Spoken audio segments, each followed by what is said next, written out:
6 people have been convicted of being part of a crime group responsible for forcing trafficked migrants to work in cannabis farms. Ringleader of the gang, convicted people smuggler Mai Van Nguyen, 35, of Beetham Tower, Birmingham, was involved in the operation of a number of cannabis farms in Edgbaston, Tipton and Coventry, as well as Derby, Hartlepool, East Ham in London and Gatley in Cheshire.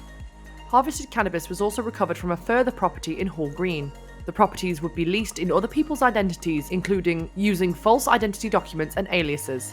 Van Nguyen worked with fellow Vietnamese nationals Huynh Dinh, 38, from Birmingham, and Nha Dinh Trang from Lewisham in London to exploit migrants by putting them to work. Shamraiz Akhtar and Tazawa Hussain, both 50 and from Birmingham, were taxi drivers who would move migrants from various properties for the gang, being paid hundreds of pounds at a time. On occasion, they would also transport cannabis or equipment from the farms.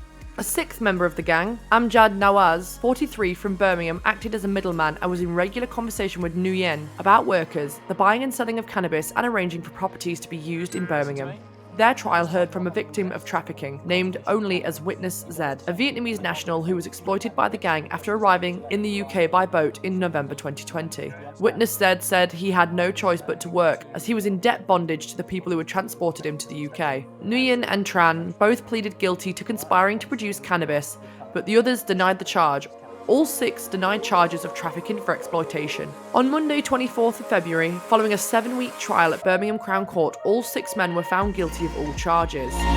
The 4 men were remanded in custody and will be sentenced on Friday, the 4th of July.